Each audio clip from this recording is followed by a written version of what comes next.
From the ticket to your next meal, to your ticket to the next holiday, it's an easy way to ask for a boost when you're low. And keeping track of everything on the go. The future of money is simple, and it's here. Download the new M-Pesa app today.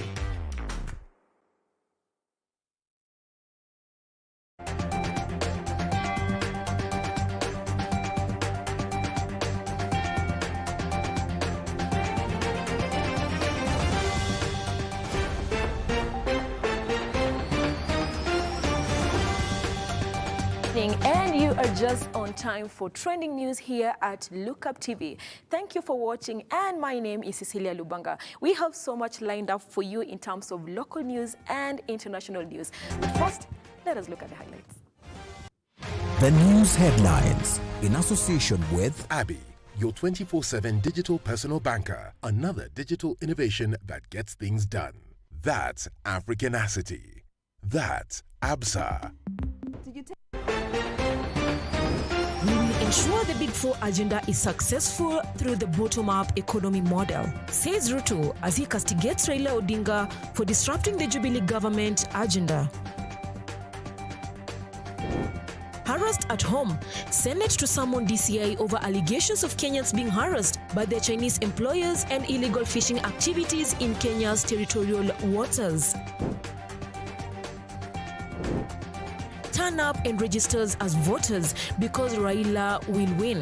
Siaya Senator James Orengo urges the youth in Bondo as he supports Raila for presidency ahead of 2022. All right, and if you want to talk to me, keep your SMSs coming on 20374, as well as all our social media platforms at Lookup TV. And now, starting with political news, Deputy President William RUTO has today said that his UDA party is the party that will deliver the promises that the Jubilee Party failed to deliver. Speaking in Nakuru while drumming up support for his hustler narrative, the Deputy President stressed on the need to focus on the common mwananchi as he castigated the BBI proponents for championing for creation of leadership positions through a constitution amendment. Watu wa Nakuru nimekuja kuwauliza, muko tayari jameni katika chama ya UDA? Muko tayari katika chama ya UDA? Munasema tunakataa kurudishwa nyuma kwa vyama vya kikabila, kwa mambo ya chuki, kwa mambo ya ukabila, kwa mambo ya kutenganishwa. Sote tunataka tukae pamoja kama watu wa Nakuru na watu wa Kenya. Hebu nione wala wanasema tunakubaliana watu wa Nakuru. Asanteni sana. Jambo la pili, mimi nataka nikubaliane na nyinyi vile tutaenda mbele. Wale ambao tunashindana na wao wanatuambia ati ya muhimu, ati priority kwa Kenya ni vile tutaongezea rais mamlaka, ni vile tutatengeneza vyeo ya wadosi, ni vile tutaunda mpango wa kugawana mamlaka. Sisi katika jeshi ya Hustler Nation tunasema priority yetu ni kutafutia vijana wetu ambao hawana kazi ajira kwanza.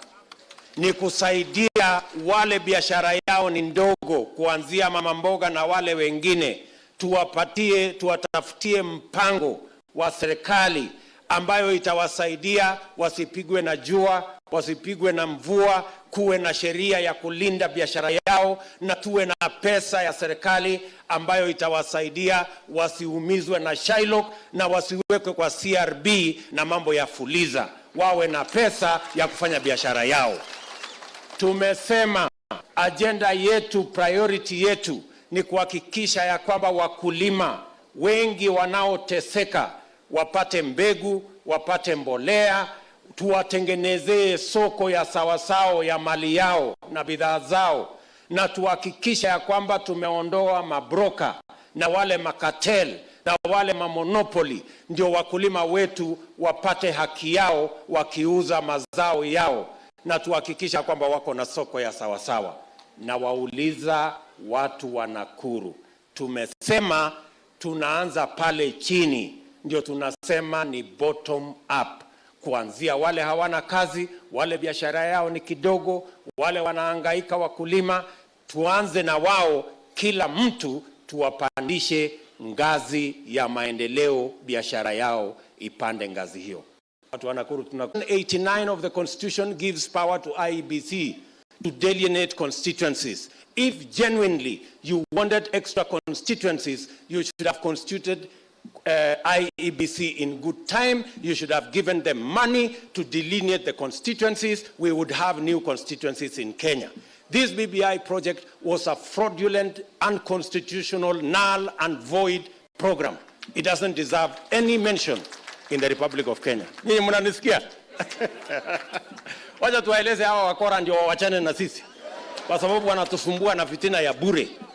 So bwana Kitendawili, wacha kudanganya watu ati kulikuwa na constituency. Wewe ulikuwa wapi for 4 years na handshake yako? Mbona hamuku constitute IEBC ndio ifanye mambo ya constituencies kulingana na sheria section 89 ya katiba ya Kenya? Mlikuwa mnataka kutufanyia ukora, mnaona sisi ni wajinga? Wacheni manani. Saa hii wanazunguka wakituletea fitina ati pesa, mungepata pesa kiasi fulani. Sasa my friends, nyinyi mnatuona kwani sisi ni wajinga kiasi gani? Katiba ya Kenya ya saa hii, kama mnataka kupitisha 35%, kama mnataka kupitisha 50% or 70%, leteni bunge, itapitishwa na counties watapata pesa. Wachana na ukora ya BBI. BBI was an evil exercise. Wachana naye. Sijui kama tunaelewana. Na sio, na msijaribu kulaumu mtu kwa mambo ya BBI. Mungu ndiye alisimamisha BBI. Ilikuwa imepitishwa kwa county, ilikuwa imepitishwa kwa Senate, ilikuwa imepitishwa kwa bunge. Mungu ndiye alisimamisha huko kwa mahakama. So wacheni, mnalalamikia nani? Sijui kama tunaelewana jameni. Tuko pamoja? Na wakati mlikuwa na kiburi mkatuambia nobody can stop reggae, ndio mjue kuna Mungu Kenya hii. Hiyo reggae ilisimama. Ndio muache kiburi na. Now, in the run-up to the World Mental Health Day celebrations, the Division of Mental Health, in conjunction with Madari National Teaching and Referral Hospital and other partners, has organized a cycling event that is happening today to raise awareness on suicide prevention.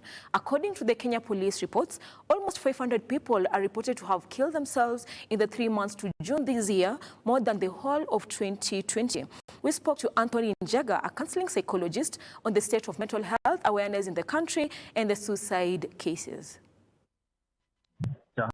In the run-up to the World Mental Health Day celebration, the Ministry of Health, in conjunction with the Madari National Teaching and Referral Hospital, they have organized a cycling event today, and the theme is Cycling for Mental Health.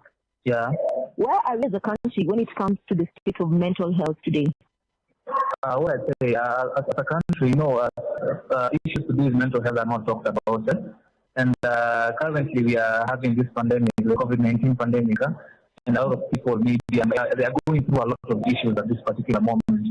The other day you heard about the story of the cases of suicide, the way they are driven in the country over the past 3 months.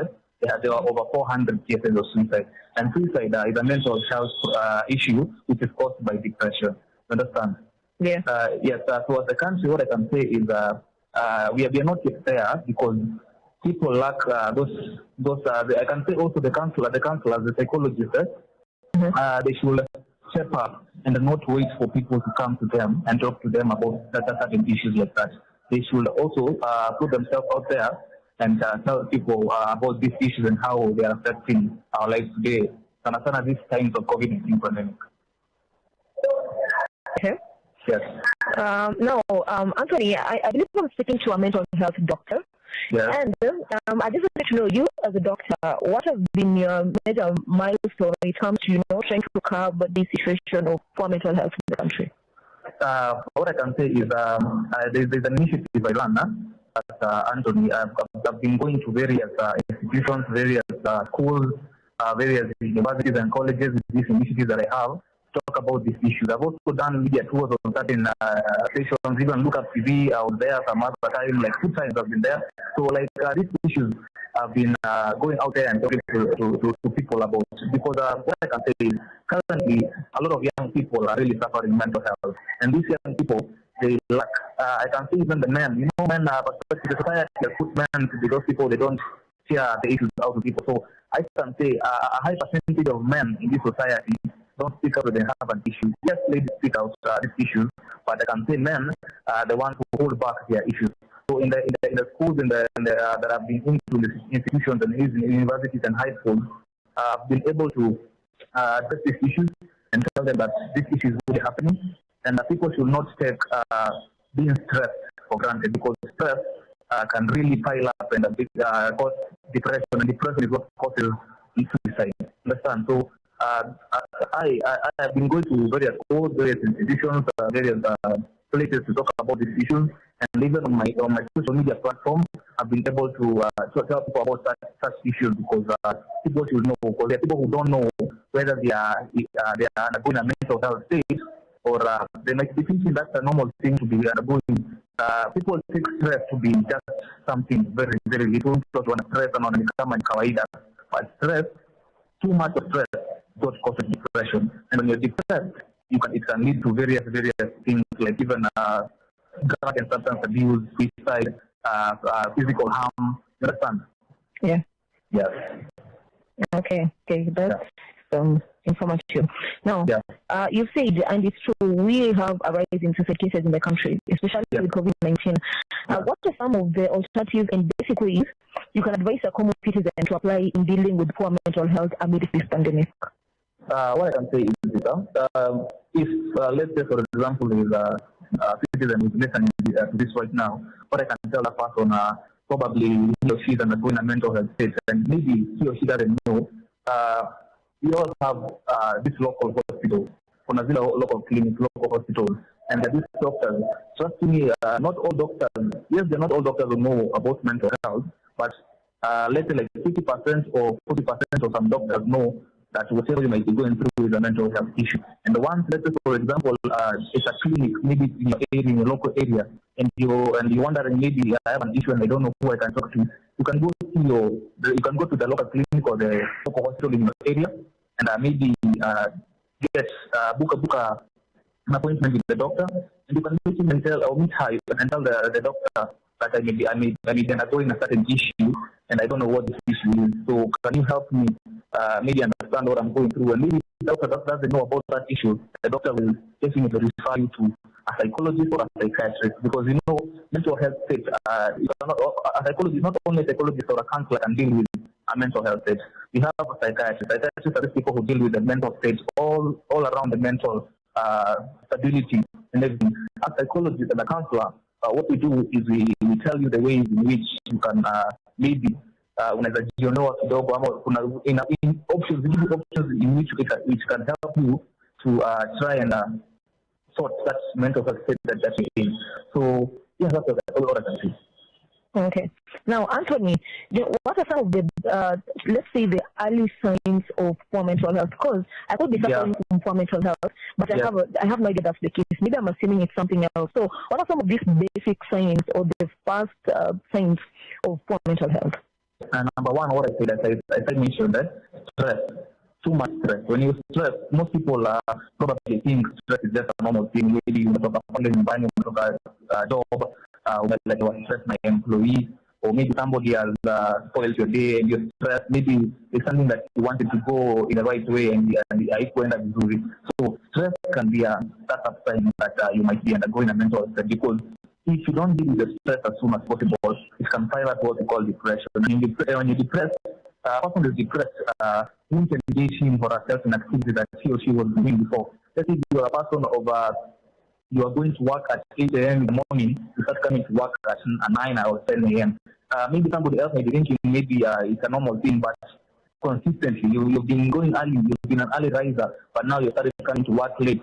Let's say, for example, you have friends who've been going out with you mostly on weekends, like today is on a Saturday, we've been going out on Saturday evening, but now the Saturday evenings consecutively or consistently, you have not been coming, you have not been showing up to such events. And maybe you've been a person who's been doing activities, let's say, for example, you've been engaging yourself in sports, or things that you love doing. But most of the time you're indoors, you don't have no one company, you don't want people to be around you. You isolate yourself, but you don't want people to associate with you. So I can say that those are the startup signs of mental health. Because one thing I want to tell people is stress can really cause and can really bring up a major mental health state, because stress is kawaida. It's not a normal form of your stress. Maybe it's not normal to finish a day when you're stressed. So too much of stress, you everywhere. Kila mahali unaenda unapewa stress na watu, maybe nyumbani, your family, your wife, your husband, your kids. Let's say your boss is giving you too much stress. Wherever you go, you just find things that are really, stress can also cause what we call trauma. A person who is stressed, let's say for example, is stressed in an issue like maybe the death of a family member or a close person, can really make that person become so much stressed. And every time akilala anakumbuka ama anaona picture how these guys, how they were together with the late beloved person. So the startup time, if you see your friend, if you see a close person, maybe your family or around your circle, or maybe your friend, a stranger is really anaji-isolate, anaanza kujinvolve na vitu hakuwa anaji-involve. Another thing is eating too much. People may assume a person who eats too much ni kawaida, maybe anataka kunona. But eating too much or too little can also be a sign and symptom of a mental health disorder, because mental health, is a person with a mental health and anafanya vitu zenye vitatry kumuondoa ama vitatry how would I put it, vitatry kumweka in a state that hata feel that akona hiyo mental health. So hata kama things like eating too much, for you what you think is a normal thing, anataka kunona, and maybe that person might also eat too little, unafikiria anataka lose or something like that. But now that can also be a sign and symptom of a mental health state. And also, what I can say is a person who has not been doing drugs, then suddenly started engaging with him or herself in maybe smoking cigarettes, drinking alcohol, stuff like that. Don't assume that person is okay. You can check up on what I usually tell people. Check up on your friend. Check up on that person. Maybe unafikiri kama hayuko sawa. Maybe yes, unataka kuonesha hayuko sawa, but at least that's high text on WhatsApp or on SMS, or that call that you make to that person or that friend, or not only your friend. Yes, I do say easy. Just take your phone, the people in your contacts. You can broadcast them, all of them in WhatsApp or on SMS, and text them, hi, how are you doing? Because not all of them have that confidence of speaking out to somebody. Maybe they are waiting for you to step up and ask how they are doing so that they may open up to you. Understand? Yeah. Yes. Okay. Now, lastly, having that we are celebrating World Mental Health Day on 10th August this year. Yeah. What should we expect, or what should be the highlights for this year's celebration? What I can say, thank you for that question. What I can say is this: the highlight of 10th of October, the celebration, should be focusing on people who are in a mental health state and they don't have people whom they can share out their issue with. They don't have that confidence, or that the level of self-esteem in them is not that high. So we should really look into that issue, whereby we can create a safe or a free environment who have issues where they can reach out. Or maybe, let's for example, if it's a number, we have a number for the COVID-19. If somebody is COVID-19, maybe ameanza kuwa na pain. We can also have a number for mental health, because I'm not seeing that in the country. So I say mental health in the country currently is not that well in a way, because it has not been taken so much serious. Because what one assumes, these are just normal issues. Maybe in stress we are wider. But it's high time that we start on these issues. Maybe they can put a number where if somebody maybe may be going through an issue, they can call. And also to all counseling psychologists and to all psychiatrists, so don't just sit there in your office. Don't just stay there at your home waiting for a client to come to you and talk to you about their issue. Step up, go out there, hold forums, hold seminars, go to schools, high schools, primary schools, etc. Because even kids undergo such issues. Just hold certain forums or certain gatherings, even though we have restrictions. Mind you, even if you hold the restrictions, the gatherings, put in place the COVID-19, the restrictions that have been put in place, and give the people or the citizens a free will or safe environment for them to speak up and not be afraid maybe they might be judged or something like that.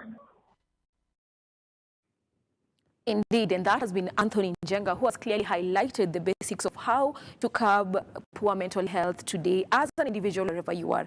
Now, we are going on a short commercial break. We still have so much lined up for you. Don't go too far.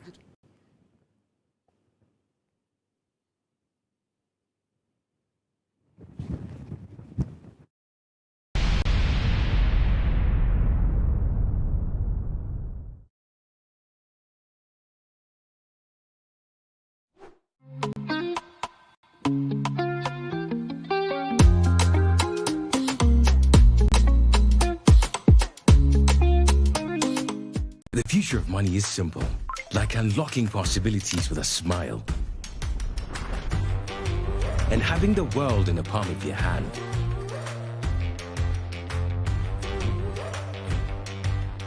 It's the ability to touch many lives at the same time and turn your dreams into reality. It's forgetting and still remembering. Simple is having everything that you love in one place. From the ticket to your next meal, to your ticket to the next holiday. It's an easy way to ask for a boost when you're low. And keeping track of everything on the go. The future of money is simple, and it's here. Download the new M-Pesa app today. Please make those payments and take dinner out the freezer. Enjoy your day off.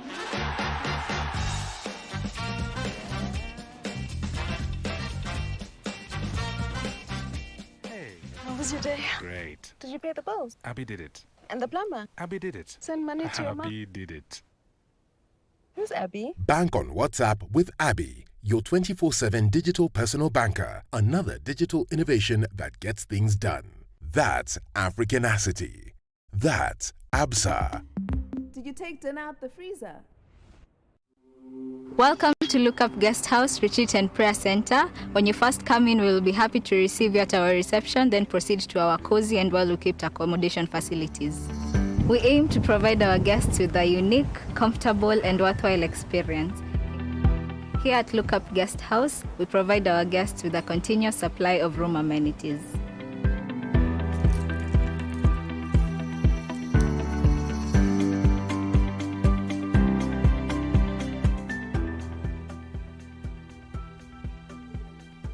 A cool environment for all your retreat activities. Look Up Guest House Retreat and Prayer Center. For reservation, contact us on info@lookupguesthouse.org or call us on 0746 788 707. Did you know the world's top icons and legends who have made history are dyslexic? Dyslexia is a learning disorder that is characterized by difficulty in reading due to problems with identifying speech sounds and learning how they relate to letters and words. Dyslexia affects areas of the brain that process language. Symptoms include delayed speech, learning new words slowly, and a delay in reading. These legends made it, and so can your child.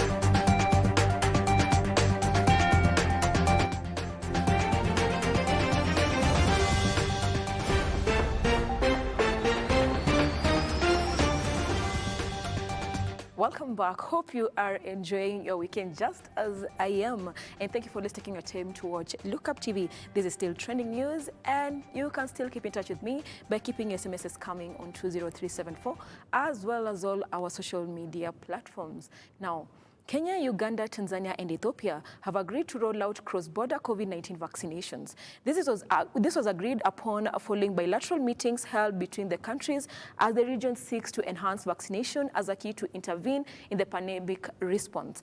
The Minister of Health said Kenya is expecting to receive 2.2 million syringes from the U.S. starting Monday next week. The meeting for rolling out cross-border COVID-19 vaccination was held by Health Minister from Ethiopia Honorable Dr. Leah, Tanzania Minister Honorable Dr. Dorothy Gwajima, and Uganda Honorable Afifa Kawoya to discuss ways to collaborate and improve access and the uptake of vaccines in the region. This was agreed following bilateral meetings held between the countries as the region seeks to enhance vaccination as a key intervention in the pandemic response. The leaders agreed to have the region unite and speak with one voice in advocating for equitable and enhanced access to COVID-19 vaccines through COVAX to meet the rise in demand for vaccination. The talks took place at the sidelines of an event to launch the Africa CDC Eastern African Religion Collaborating Center in Nairobi. So far, Kenya has vaccinated 3.5 million people, Ethiopia has vaccinated 2.3 million people, Uganda has vaccinated 2 million people, and Tanzania has vaccinated 3.8 million people. On the other side, the Ministry of Health said Kenya expects to receive 2.2 million syringes on Monday that will help vaccination of Pfizer vaccines received in September from the United States. The arrival of the syringes is expected to support the government's efforts to vaccinate 10 million people by December and 5.8 million people by October 20. Irene Mwangi, Look Up TV, Nairobi. Now let's cross over to agriculture. After making huge losses in tea farming, Gabriel Muteshi, an electoral engineer, started thinking of venturing into other crops. Prices offered by tea companies were demeaning and you had to wait for a long time before you're getting paid. Mulindi Curry paid him a visit and now reports. 4 years ago, Gabriel Muteshi was invited to attend a workshop on Hass avocado farming in Nairobi and learned about the huge potential the venture promised. After the session, he had already made up his mind that he would venture in Hass avocado farming after discovering it had a ready international market in the Middle East and Europe. Hass avocado is a grafted avocado that has been crossed with a local variety. Hizi miti za avocado ni ya aina ya Hass ambayo kwanza inatolewa kwa nursery ndio iletwe hapa. Ili uanze kupanda mti huu unalima shimo. Shimo hiyo ni futi 2 kwa 2, alafu kwenda chini futi 1. A visit to farm at Luvambo area in Shinyalu paints a picture of someone who had made the right choice of abandoning tea farming in favor of Hass avocado farming. Muteshi says he has identified a client in China who will buy his fruits, but if he sells it locally at 10 shillings per fruit and each tree gives him approximately 1,000 avocados, then he will harvest 300,000 avocados, which will earn him 3 million. Mti huu mmoja hii ndagana ipatie si chini ya shilingi 10,000 kwa season moja. Ndagana season moja kupatie 10,000. Na inawezekana. Vile unaona imeweka hivi inawezekana. Experts in the industry say that Hass avocado has at least 30% oil content compared to the local avocado that have less than 5%. The oil is used to manufacture perfumes. However, despite more farmers from the region embracing Hass avocado, they are still grappling with a myriad of challenges. Inadequate farm inputs, pests and diseases, theft and insecurity topping the list. Wale ambao sasa wameingia katika hii mchakato wa kutaka kupanda hizi mti wa parachichi ama avocado, serikali ya county nitakana ipike cheki hawa wakulima, sababu wanataka, lakini ukimwambia kununua hii mti mmoja shilingi 200 seedling ile mche watu hawana mapato. In Kakamega County currently, at least 500 farmers have embraced Hass avocado farming, with the majority of them being in Shinyalu, Ikolomani, Huisero, Butere, Likuyani and Lugari sub-counties, and cumulatively, 2,300 acres of land in the county is under Hass avocado farming. Because you are not receiving enough money. Recently, Kenya and South Korea put ink on paper where the countries start exporting avocados to the Asian nation. Jari tumepata soko mahali pa kupeleka hii matunda. Si kwamba itakaa nyumbani ama unapeleka soko hapa karibu. wanunuzi wako wanaitaka. Kenya's avocado exports increased by 93%, which translates to 4.26 billion in the first quarter of this year, and Kenya was ranked the 8th globally in avocado production. Mulindi Kerry, Look Up TV, in the county of Kakamega.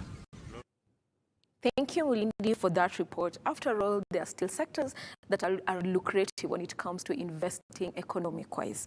Now, Siaya Senator James Orengo asked Bondo residents to turn out in large numbers to register as voters ahead of the 2022 general elections. While speaking on an ID card registration drive in Bondo, Orengo has assured ODM supporters that Mount Kenya will back Raila Odinga on the coming poll.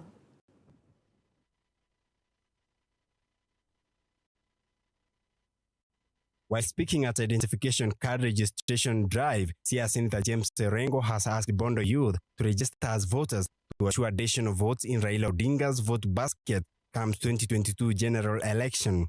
Orengo said that the overwhelming support and arousing welcome that Mr. Odinga has been getting in central Kenya of late is a clear indication that the region has already chosen to back him. The senator has assured Bondo residents that Raila Odinga will be elected as a president next year. Orengo dismissed the fear that the next election could be rigged, adding that Raila Odinga's working relationship with President Uhuru Kenyatta is enough proof that he supports him. The Siaya senator further confirmed that the ODM is now concentrating on the national politics to ensure Raila Odinga gets the top seat, adding that there won't be anything beneficial if ODM leader fails to attend to the presidency. Kareria Shadrack, Look Up TV, Nairobi. Now, the government, through the Garissa County Commissioner Boaz Cherutich, has fired a warning to rogue businessmen who are still involved in smuggling contraband goods in the country. This following the nabbing of contraband powder milk, the county commissioner has warned that stern actions will be taken against them. This report was prepared by David Kasembeli. Speaking after witnessing the destruction of contraband goods, which included milk powder that were recovered in Garissa while being transported to Nairobi, Garissa County Commissioner Boaz Cherutich said that the border remained closed. The consignment is suspected to have been imported from the neighboring country, Somalia. Cherutich said that stern action will be taken against anyone found smuggling contraband goods into the country, noting that this ends creating unnecessary competition in the market. The County Commission of Garissa also say that they want to caution the few individuals who are still involved in the kind of illegal businesses and that they are not going to tolerate the behavior. Some of these products are not even fit for human consumption, and that is why they are destroying them, to send a clear message to all those dealing with illegal goods that their days are numbered. Recommending to the security officers, the county commissioner say that the government will not relent in its efforts to ensure that contraband goods do not get into the Kenyan market. He added that they want to encourage the security officers to continue working round the clock, a multi-agency team to ensure that any contraband or uncustomed goods are arrested and recovered. Cherutich, who was accompanied by the county security team officials from the Kenya Bureau of Standards, Kenya Revenue Authority and other state agencies, say that all state agencies will work closely to ensure substandard products that are potentially harmful to Kenyans do not find their way into the country. He also noted that they want to protect legitimate businesses who pay taxes to the government from unfair market competition. The milk powder recovered included 9 boxes, each containing 6 tins of 6.5 kilograms and some 10 cartons of 200 sachets, each sachet weighing 500 grams. The total value of the consignment was 156,000 Kenyan shillings. Early this year, during a visit in Garissa, Interior Cabinet Secretary Dr. Fred Matiang'i instructed security agents in Northeastern to deal ruthlessly with contraband trade. Matiang'i said that contraband trade is not only hurting businesses in Kenya, but a direct revenue to Somali-based Al-Shabaab terror group. He said that a multi-agency security team will soon start unprecedented crackdown on the illicit trade. Matiang'i said that they are not going to start unprecedented crackdown on the contraband trade that is thriving this part of the country because it is direct revenue to Al-Shabaab. David Kasembeli, Look Up TV, Nairobi. Right, and Kasembeli's report marks the end of trending news this evening. And just before I wrap up this segment, Sally Daniel says suicide cases are on the rise. This is an awesome and worthy cause. Good job, Look Up TV. Thank you so much, Sally. Then I'm having Bran Okech saying mental health cases need urgent intervention. Indeed, a country with individuals with poor mental health means it is a collapsing country. Thank you for always taking our time to watch Look Up TV. Be sure to watch more news during Tarifa Kuu today at 7 p.m. here at Look Up TV. My name has been Cecilia Lubanga, and until next time, goodbye.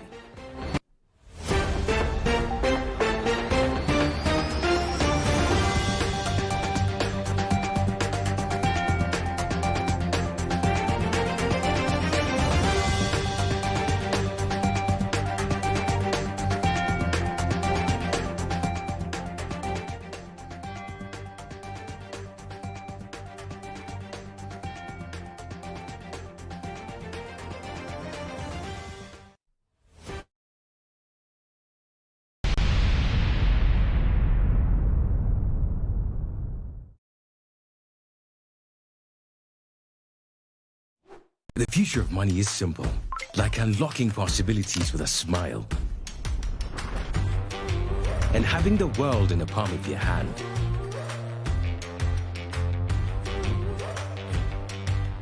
It's the ability to touch many lives at the same time and turn your dreams into reality. It's forgetting and still remembering. Simple is having everything that you love in one place. From the ticket to your next meal, to your ticket to the next holiday. It's an easy way to ask for a boost when you're low. And keeping track of everything on the go. The future of money is simple, and it's here. Download the new M-Pesa app today. Nairobi, are you ready? October is Dyslexia Awareness Month and the whole world will go red for dyslexia. Join us on 28th of October. Wear the red outfit as we light up the UAP on Mucho Red for dyslexia. Where will you be watching the glow from? Does your child write B instead of D? Is your child phobic to the red pen due to the numerous X wrongs they get from teachers' marking pen? Do they refer to your child as a slow learner? Your child is simply dyslexic. To be part of the sponsor and for more information about dyslexia, kindly contact 0722 380 952. Let's go red for dyslexia.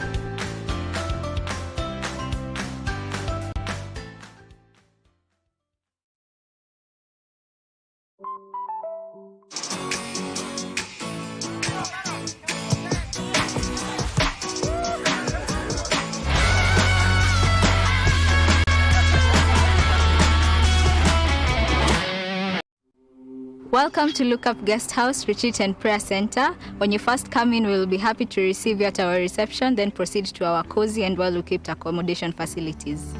We aim to provide our guests with a unique, comfortable, and worthwhile experience. Here at Look Up Guest House, we provide our guests with a continuous supply of room amenities.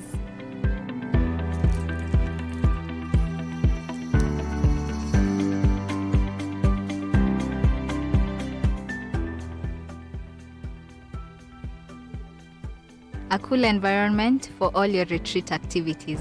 Look Up Guest House, Retreat and Prayer Center. For reservation, contact us on info@lookupguesthouse.org or call us on 0746 788 707. Please make those payments and take dinner out the freezer. Enjoy your day off.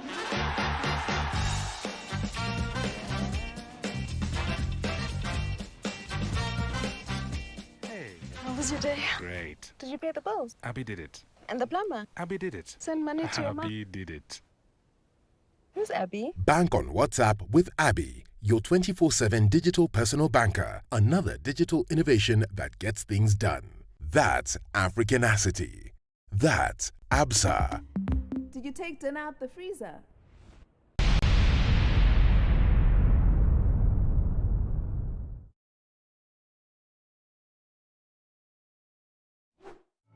We value your feedback and welcome your complaints about our programming and operations.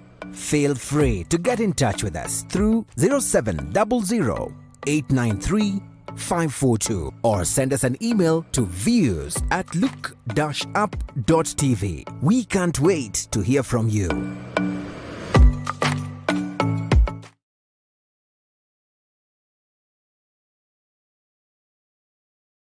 Like, follow, subscribe, click the notification button. Join the Look Up TV movement now.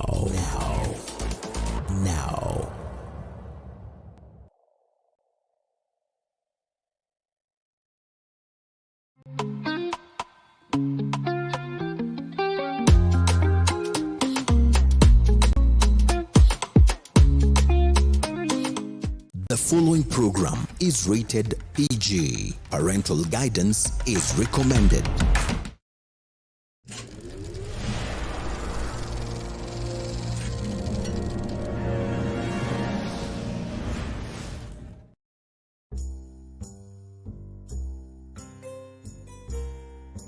August 21st, 1996.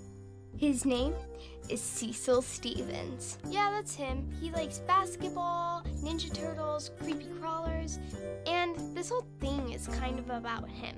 I mean, if you don't count the real star. Tim, it's gross. It's unhygienic, not to mention I stepped on one the other day. I had to dig it out of my heel cleaver. Lori, maybe if you spent less time worrying about my toenails and more time... Are you standing there with the refrigerator door open? Am I the only one here that cares about the